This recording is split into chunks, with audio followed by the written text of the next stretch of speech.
In March 2015, facilitators attending our annual meeting in Montreal were asked to provide practical tips that might help others successfully deliver the program in their own communities. Carla, Carolyn, Catherine, and Dawn graciously share some suggestions that come from their past experience with the program. Okay, well, my name is Carla Coco-Copenas. I'm a facilitator for the Facilitator program. And I've been with the program since 2010.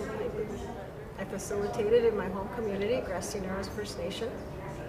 And for tips and tricks for other facilitators, I would just say be yourself, take it easy. You're working with families, and it's not hard at all. It was just simple. It was like you had everything in front of you. The book was there. All you had to do was follow the instructions and go through the program. Hello, my name is Don Bennett, and I'm from Enderby, British Columbia. And I've been working on the project for 4 years, and working with the Secwepemc Nation and the Splatsin community in Enderby, British Columbia, which is an hour north of Kelowna.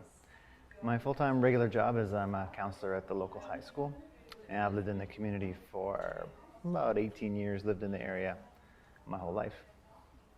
And we've completed the program for 3 sessions over the past 3 years.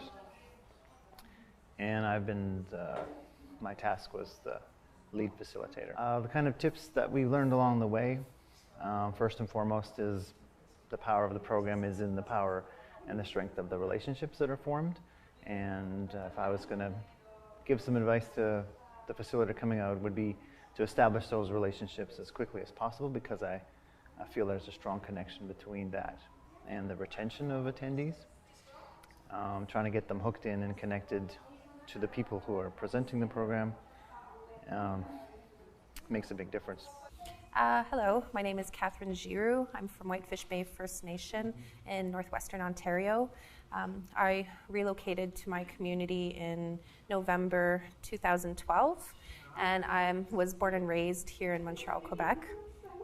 When I returned to my community, I wanted to become more culturally aware, and I was invited to join the Bizin Dadeda team by Howard Cabistra. And I've been on board since November 2012. I really do like the breakout session with the youth and the parents or the caregivers, because it gives the youth an opportunity to speak freely. Yeah, and if like the facilitator working with the youth and parents, like I don't know, with the facilitator I was working with worked very well with the parents, and I think he did so much better than I could have done. So yeah, it's important to feel comfortable with your group when you're facilitating. One of the things that we did was we had the night's activities written out on chart paper that was posted up in the room, so the parents and families would come in and know what was coming and what they had to prepare for. A lot of parents hadn't spent as much time doing their weekly homework during the week, so they might look at the schedule and say, oh, we're reviewing that again, and then they would get their binders out and work on their homework in the 10 minutes while others were coming in. So, you know, that kind of ensured that was getting done as well. With children, you got to remember that when you're talking to children, it's easier to get down to their level. Because if you're taller and you're talking to them, and if you have to use an authoritative voice, then you're kind of come off as intimidating.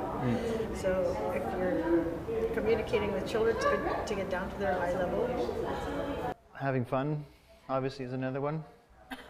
Creating the space for that, everyone to share their feelings and opinions in an open and respectful way. Setting those ground rules really early is important. These kind of programs can become, you know, they are obviously therapeutic, but we have to be careful that the parent sessions don't become counseling sessions, therapy sessions. You know, there's lots of sensitive things to talk about in the program, and giving everyone else their space and time in the program is important. Another thing that was effective for us, participants really enjoyed the door prizes, and we had approximately $30 a week to budget for that, and we would go get various things depending on the season, from coloring books to picture frames to socks and gloves and mitts. I'm Carolyn Kokokopanas. I'm from Grassy Nose First Nation. That's in northwestern Ontario, about 80 kilometers north of Kenora. One thing I like about the program is the family values. Yeah, I think it's very important to be in touch with your values as a family. A couple of my favorite values from the family values is trust and communication and getting to know each other as a family, being together. One of the things that we get a lot of positive feedback from parents is the fact that there's a meal included with the program and they don't have to cook that night. We've had good success with various sort of catering options for the program. In year 2, one of the families took that role on, and she enjoyed cooking and preparing the meals, and because it was in the budget to do that, she was, getting money for that as well as being a contributor to the event, and certainly that made her tie-in a lot greater. So if that could be set up where you could share that if families were interested. Now, of course, some families are more than happy not to be worried about preparing food and just show up for the meal, and that's great. The food was an important element, so make sure that the time and commitment and energy is spent to make sure that that's a good thing. I've heard of other programs, parent programs, where that's a shared experience where each family would rotate taking that on each week. And the supplies and materials were purchased for them, and they had to prepare them, and I think it was mostly soups and buns kind of thing. But anyway, some ideas there. One of the challenges that has to be considered is timing for the youth and parent activities.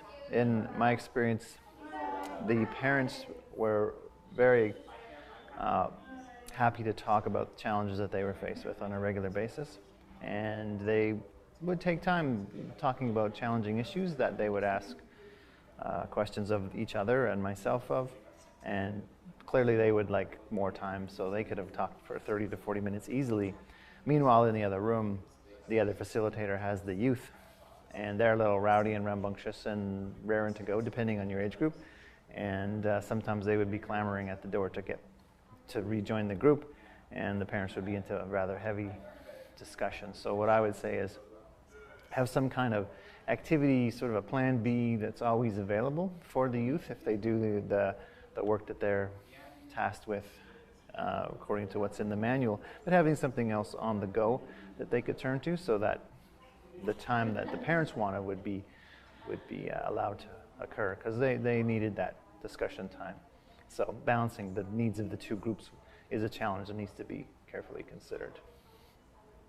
And having the physical space is important. We were fortunate enough to have 2 separate rooms with doors in between so that we could handle the noise factor, and so if you're considering running the program in a single room, depending on the size of your group, that could be challenging. There were times where it was hard, or not hard, but where we would run into complications where we couldn't finish the whole thing in one night, but where we would just take one activity from the night before and do that activity rather than trying to fit all the activities into one evening. So that you will come across that problem where not everything is done in one night, because it's a 14-week program, or you have 14 sessions in 14 weeks. You're able to just go along and try to do as much as possible. Homework completion was a bit of a concern for us for the last couple of years, where we would ask them to be doing things throughout the week, and they would come back and it was clear that they hadn't spent a whole lot of time with that. So it's a challenge that needs to be considered about how to handle that as far as getting completion done regularly. They're certainly going to get more out of the program the more they're putting into it, obviously.